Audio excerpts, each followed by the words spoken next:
Hello बच्चों, स्वागत है आपका अपने चैनल डिफेंस ट्यूटर में। आज की इस वीडियो में हम पढ़ने वाले हैं इंडियन कोस्ट गार्ड नाविक जीडी के लिए मैथ्स के कुछ एक्सपेक्टेड क्वेश्चंस को। और आज का हमारा टॉपिक है और कहें चैप्टर है ट्रिग्नोमेट्रिक फंक्शन एंड रेशियोज। बच्चे, यह ट्रिग्नोमेट्रिक फंक्शन एंड रेशियोज का पार्ट 1 है। आपको समय के साथ साथ और भी आपके इसके पार्ट दिए जाएंगे ताकि आपको इस चैप्टर से कुछ कुछ जो प्रॉब्लम होते हैं वो सभी प्रॉब्लम आपके क्लियर हो सके। बच्चे, आपको बताना चाहते हैं हम कि यह आपका मैथमेटिक्स का एक्सपेक्टेड क्वेश्चंस आपके जीडी एग्जाम के नाविक जीडी के बच्चों के लिए स्टेज 1 के सेक्शन 2 में पूछे जाते हैं। बच्चे फिर से सुनिए, आपका यह एग्जामिनेशन, ये जो आपका मैथमेटिक्स का एक्सपेक्टेड क्वेश्चंस है, यह आपके क्वेश्चन स्टेज 1 के सेक्शन 2 में पूछे जाएंगे। और ये आपको हम बता दें कि आपके सेक्शन 2 में मैथ और फिजिक्स दो आपके सब्जेक्ट से क्वेश्चंस पूछे जाते हैं और ये दोनों सब्जेक्ट आपके 12th साइंस के मैथ्स और फिजिक्स से बिलोंग करते हैं। यानी आपके 12th में जो आपने फिजिक्स और मैथमेटिक्स पढ़ा होगा वहाँ से ये सभी पूछे जाते हैं। तो चलिए बच्चे, शायद बहुत सारे बच्चों को ये सब पता होगा, बहुत सारे बच्चों को नहीं भी पता होगा, या फिर हमारे जो बच्चे हैं जो पिछले वीडियो हमारे देखे हैं तो उन सभी को तो बेहद ही पता होगा, उन सभी को तो पक्का है कि पता ही होगा। ठीक है, हमारा काम है आपको बताना, वो हमने किया। तो चलिए बच्चे, वीडियो की ओर बढ़ते हैं। और आपसे हमेशा की तरह रिक्वेस्ट है कि आपको अगर वीडियो अच्छा लगे, वीडियो से कुछ भी सीखने के लिए मिले, तो प्लीज़ वीडियो को लाइक कीजिएगा, चैनल को जरूर सब्सक्राइब कीजिएगा। आपके लाइक एंड सब्सक्राइब से हमें भी मोटिवेशन मिलता है ताकि हम आपके लिए और बेहतर से बेहतर काम कर पाते हैं। बच्चे, हम आपके लिए इतना मेहनत कर रहे हैं तो आप हमारे लिए सिर्फ इतना ही कीजिए कि वीडियो को लाइक कीजिए, चैनल को सब्सक्राइब कीजिए और आपको जो भी कुछ अच्छा लगे वो हमें कमेंट करके बताइए। तो चलिए बच्चे, वीडियो की ओर बढ़ते हैं। यहाँ हिंदी इंग्लिश दोनों में वीडियो दे रहे हैं, क्वेश्चंस दे रहे हैं हम, ताकि किसी भी बच्चे को प्रॉब्लम ना फेस करना पड़े। अगर कोई प्रॉब्लम होता है तो आप हमें ज़रूर बताइए, हम उसके सॉल्यूशंस को देंगे। नेक्स्ट है आपका, हम बात करेंगे पहले क्वेश्चंस की ओर। पहला क्वेश्चन है हमारा, if A cos x plus B sine X. क्या है? If A cos x plus B क्या है बच्चे? साइन एक्स होना चाहिए था। If A cos x plus B sine x equal to C. अगर A cos x plus B sine x equal to C है तो आपको बताने हैं ए साइन एक्स किसके बच्चे? ए sine X plus B cos X के, यानी A sine X plus B minus B into cos x का वैल्यू आपको। हाँ, तो चलिए बच्चे, कुछ काम आ गया था। तो हम क्या पढ़ रहे थे, हमें यहाँ पे क्या निकालना है कि A sine x minus B cos X equal to क्या होगा। ठीक है, इसका स्क्वायर। यहाँ पे आपको दिया क्या है बच्चे? हम सबसे पहले गिवन लिखेंगे, यानी जो हमें दिया है a cos x plus B sine x equal to c. Question में थोड़ा क्या हो गया, गड़बड़ी हो गया। हिंदी में देखिए जो क्वेश्चन लिखा हुआ है वो क्या है, सही क्वेश्चन है। ठीक है बच्चे, तो चलिए, हमें a cos x plus B sine x equal to c दिया हुआ है और हमें इसका वैल्यू निकालना है। तो ठीक है बच्चे, तो हम क्या करेंगे बच्चे, सिंपली इस वाले वैल्यू को और इस वाले वैल्यू का स्क्वायर करके देखेंगे और देखेंगे कि हमें क्या मिलता है। देखिए, a sine x minus B cos x का whole square plus a cos x plus B sine x का होल स्क्वायर इक्वल टू क्या हो जाएगा बच्चे?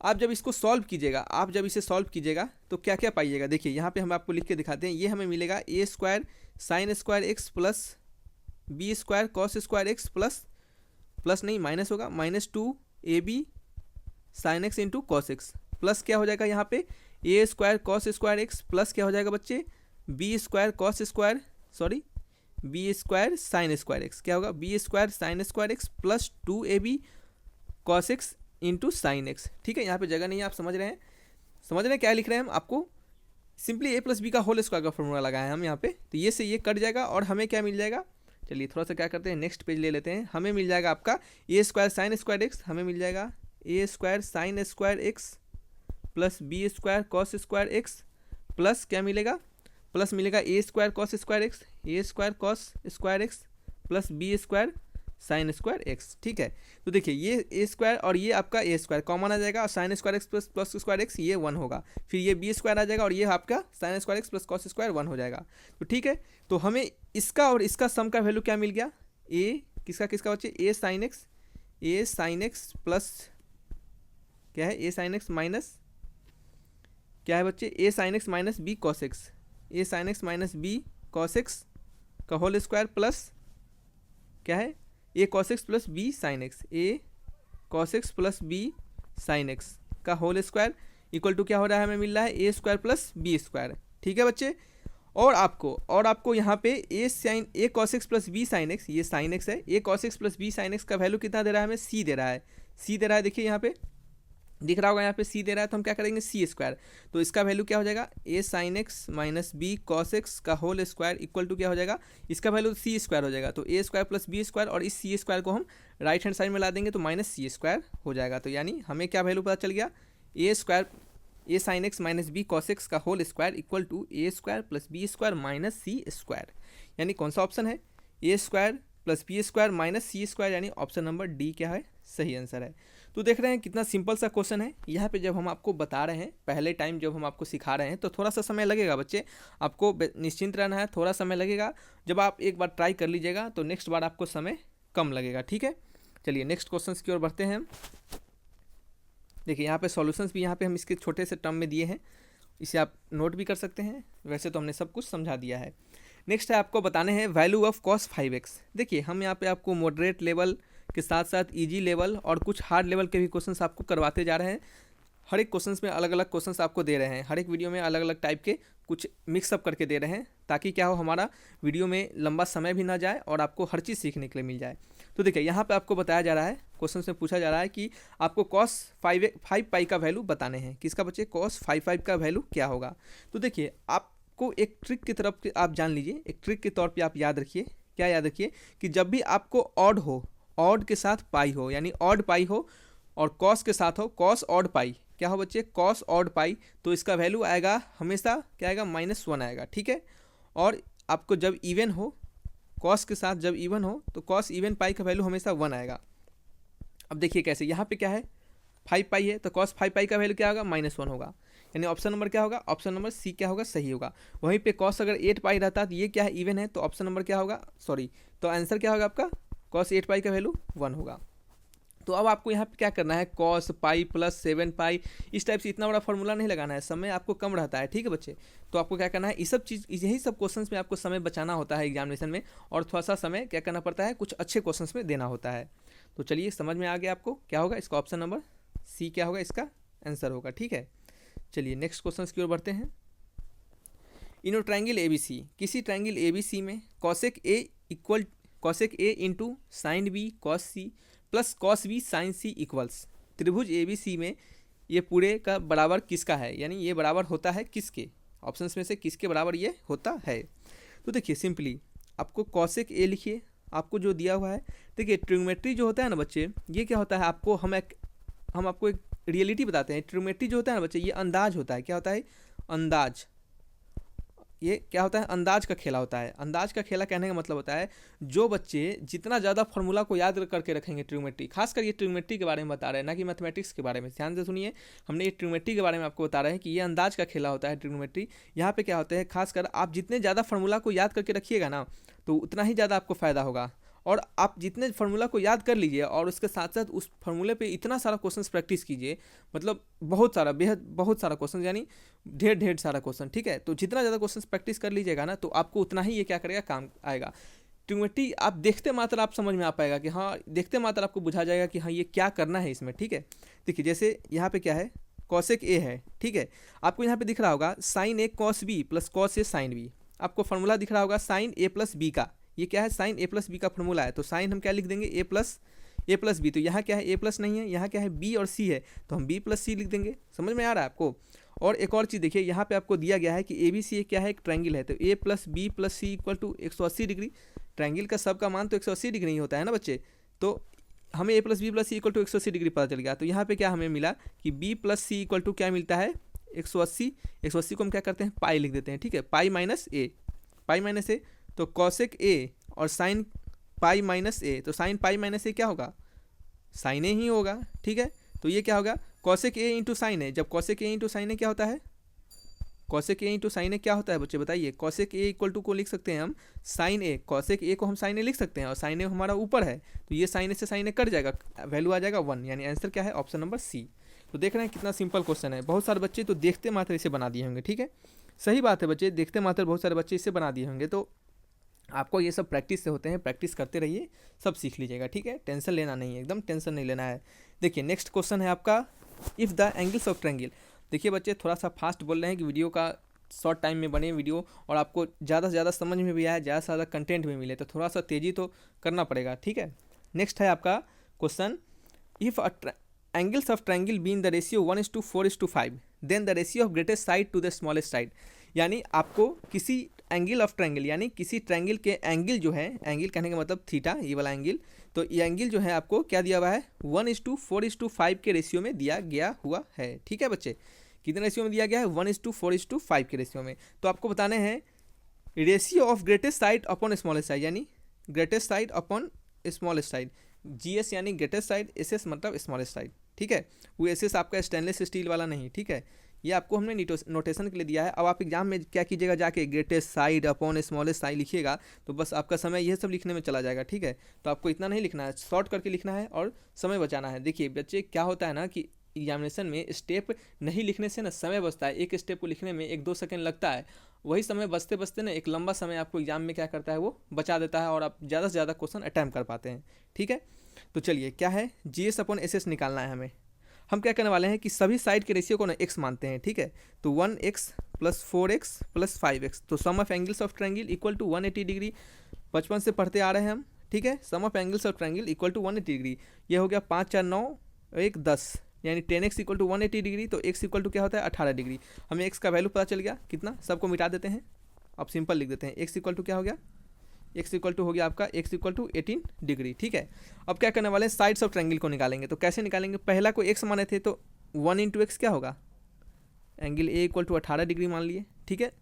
एंगल B इक्वल टू क्या मानेंगे हम 4 × x, तो 4 × x यानी 18 इंटू क्या है बच्चे, 18 इंटू आपका 4, 18 × 4 यानी कितना होगा बच्चे 72 डिग्री, कितना होगा 72 डिग्री। और एंगल C को क्या मानेंगे 5 × 18, तो 18 × 5 = 90 यानी 90 डिग्री, ठीक है।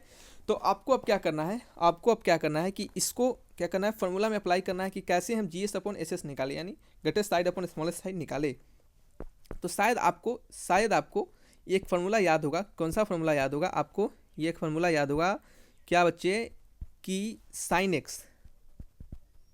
sin A upon A equal to sin B upon B equal to sin C upon C, ठीक है। आपने यह फार्मूला को प्रॉपर्टीज़ ऑफ ट्रायंगल में पढ़ा होगा, याद कीजिए आपने इस फार्मूला को प्रॉपर्टीज़ ऑफ ट्रायंगल में जरूर से जरूर पढ़ा होगा। sin A upon A equal to sin B upon B equal to sin C upon C, ठीक है। चलिए अब हम क्या करने वाले हैं, simply sin A upon A sin B upon B sin C upon C क्या करेंगे, वैल्यू को पुट करेंगे। तो sin A का वैल्यू यानी sin 18 अपॉन क्या होगा A small a equal to sin B मतलब 72 डिग्री अपॉन B, ठीक है, इक्वल टू sin C यानी 90 डिग्री अपॉन क्या होगा sin C, यानी C क्या होगा, C को हम C मान लेते हैं। आपको निकालना है क्या कि greatest side upon smallest side. तो हमेशा याद रखिए ट्रायंगल का एक प्रॉपर्टीज होता है, उस प्रॉपर्टीज के अनुसार ग्रेटेस्ट एंगल के सामने वाला साइड क्या होता है, ग्रेटेस्ट होता है। ग्रेटेस्ट एंगल के सामने वाला साइड ग्रेटेस्ट होता है।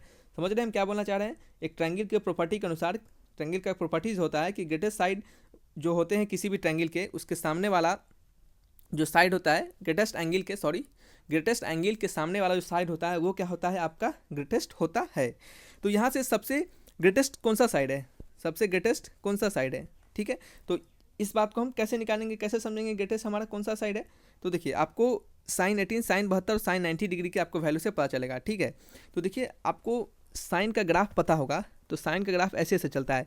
तो देखिए sin 90 तक वैल्यू क्या हो रहा है, बढ़ता जा रहा है। sin 90 तक आपका वैल्यू क्या हो रहा है, बढ़ता जा रहा है। तो हमारा 0 से 90 के बीच में वैल्यू बढ़ेगा, यानी सबसे ज़्यादा वैल्यू आपका 90 डिग्री का होगा, फिर 72 डिग्री का होगा, फिर आपका 18 डिग्री का होगा, ठीक है। साइन 18 डिग्री, साइन 72 डिग्री और साइन 90 डिग्री। तो सबसे ज़्यादा साइन 90 डिग्री का वैल्यू होगा, फिर 18 डिग्री का, फिर 72 डिग्री का, ठीक है बच्चे। तो हम क्या करेंगे, इसका रेशियो इसके साथ आपको हम ले लेंगे। तो क्या करते हैं हम, नेक्स्ट एक पेज ले लेते हैं, हम यहाँ पे लिखते हैं साइन A यानी sine 18 degree upon A equal to sine 90 degree upon C, ठीक है। समझ में आ रहा है आपको। तो साइन 18 का वैल्यू क्या होता है, साइन 18 का वैल्यू होता है √5 - 1/4। अभी मत पूछिएगा कि कहाँ से आ गया, इसको याद करके रखना होता है और इसका प्रूफ भी होता है। इसको हम निकाल भी सकते हैं, तो लंबा तरीका होता है। अब हम आपको साइन 18 का वैल्यू यहाँ पे निकाल के नहीं दिखाएंगे, ये वीडियो बहुत लंबा हो जाएगा, ठीक है। तो आपको साइन 18 का वैल्यू होता है √5 - 1/4 और नीचे क्या है आपका A है ऊपर क्या है साइन 90 का वैल्यू 1 होता है, इस सबको याद होगा। तो आपको निकालना है क्या है ग्रेटेस्ट अपॉन स्मॉलेस्ट, तो ग्रेटेस्ट सी होगा, स्मॉलेस्ट ए होगा, ठीक है। तो सी अपॉन ए निकालेंगे, तो सी को इधर भेज देते हैं और ए को नीचे बुला लेते हैं, ठीक है। और यहाँ पे क्या करेंगे, इस 4 को ऊपर भेज देंगे और √5 - 1 को क्या करेंगे हम नीचे बुला लेंगे। ये क्या हो जाएगा आंसर 4/√5 - 1। कोई ऑप्शन है क्या 4/√5 - 1, यानी ऑप्शन नंबर ए क्या है सही आंसर है। तो देख रहे हैं कितना सिंपल वे में हम कितने आसानी से इसे बना पाए हैं। तो देखिए क्वेश्चंस आपके ये जो आपको क्वेश्चन सिखा है, यहाँ पे हमने दो कंसेप्ट को सिखा दिया। एंगल्स और ट्रायंगल वाला कंसेप्ट आपको सीखने के लिए मिला, यहाँ पे जो आपका लामिस थ्योरम है वो आपको सीखने के लिए मिला। तो ये सभी क्या है आपके अलग अलग क्वेश्चन से हम नया नया कंसेप्ट सिखाना चाहते हैं। हम कोशिश करते हैं कि हर टाइप के डिफरेंट क्वेश्चन आपको दिए जाए, ताकि क्वेश्चन से ही कुछ कंसेप्ट आपको क्लियर हो सके। हमारे तरफ से जितनी हो रही है हम मेहनत कर रहे हैं, आप अपने तरफ से भी मेहनत कीजिए, तभी कुछ अच्छा हो पाएगा, ठीक है। चलिए नेक्स्ट है आपका find the value of cos 8π। cos 8π का मान क्या है, तो देखिए बड़ा सिंपल क्वेश्चन, अभी तुरंत आपको हम बताए थे कि cos का अंदर अगर इवन रहे और पाई रहे तो ये क्या होता है वैल्यू 1 होता है। अगर cos के अंदर ऑड रहे और पाई रहे तो इसका वैल्यू क्या होता है -1 होता है। तो इसका वैल्यू क्या होगा, और इवन पाई है, 8 क्या है इवन नंबर है, अभी भी नहीं पता है कि आपको 8 क्या है इवन नंबर है, तो इवन है तो आपका इसका आंसर क्या होगा, इवन के लिए आंसर 1 होगा, यानी ऑप्शन नंबर बी क्या होगा सही होगा। अब देखिए कैसे आप हमको पता चल रहा है कि ये इवन होगा ये ऑड होगा, तो ये तो हमने आपको ट्रिक के साथ साथ बता दिया, ठीक है। तो यहाँ पे देखिए हम आपको एक चीज़ दिखाते हैं। देखिए यहाँ से आपका क्या होता है, इसको हम पूरा पाई होता है और यहाँ से क्या होता है आपका पाई होता है। तो कॉस अगर पाई के साथ लिखेंगे हम, देखिए कॉस पाई के साथ जैसे ही हम लिखते हैं कुछ आपके आगे, तो जितना इवन वाला जो ऑड वाला जो होता है ऑड वाला, वो ऑड वाला यहाँ पे आता है और फिर नीचे चला जाता है। और इस जो आपका थर्ड क्वाड्रेंट है, थर्ड क्वाड्रेंट में आपका कॉस निगेटिव होता है, इसके कारण वैल्यू निगेटिव हो जाता है। लेकिन जैसे ही जब इवन वाला आता है बारी, ऑड वाला आता है तो थर्ड क्वाड्रेंट में आ जाता है, तो हमारा वैल्यू कॉस का निगेटिव होता है। जैसे ही इवन वाला बारी आता है तो ये चल जाता है फर्स्ट क्वाड्रेंट में, तो फर्स्ट क्वाड्रेंट में कॉस का वैल्यू क्या होता है पॉजिटिव होता है। इसका और अच्छा सा एक्सप्लेनेशन है बढ़िया सा, जिसको हम प्रूफ करके भी दिखा सकते हैं, लेकिन हम इतना अभी यहाँ पे नहीं दिखा सकते हैं बच्चे, इस बात के लिए सॉरी, क्योंकि वीडियो लंबा हो जाएगा, ठीक है। तो चलिए बच्चे वीडियो को यहीं तक रखते हैं। अगर आपको वीडियो अच्छा लगा होगा, वीडियो से कुछ भी सीखने के लिए मिला होगा, यहाँ से कुछ भी नॉलेज गेन हुआ होगा, तो प्लीज़ बच्चे वीडियो को लाइक कीजिएगा, चैनल को जरूर सब्सक्राइब कीजिएगा। आपकी सपोर्ट की जरूरत है तो आप हमें सपोर्ट कीजिए, ताकि हम आपके लिए और अच्छे से अच्छे बेहतर से बेहतर कंटेंट ला सके। तो चलिए बच्चे, thanks for watching my video, तब तक के लिए बाय बाय।